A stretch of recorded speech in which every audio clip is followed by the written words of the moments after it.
Hi everyone, I am Slesha. So today I will tell you how you can download Visual Studio Code on your PC. So on the browser, type download Visual Studio Code and click the first link.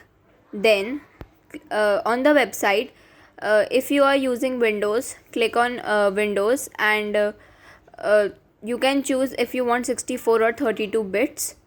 Then you can click on download for Windows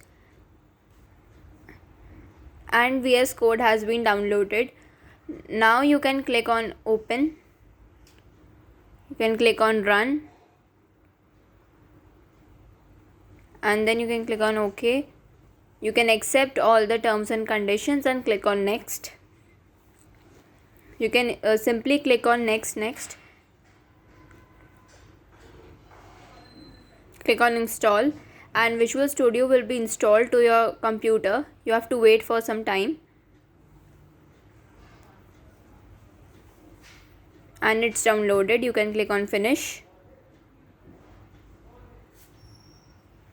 Once it is finished, Visual Studio will be downloaded on your computer and it will look like this, and now you can start using it.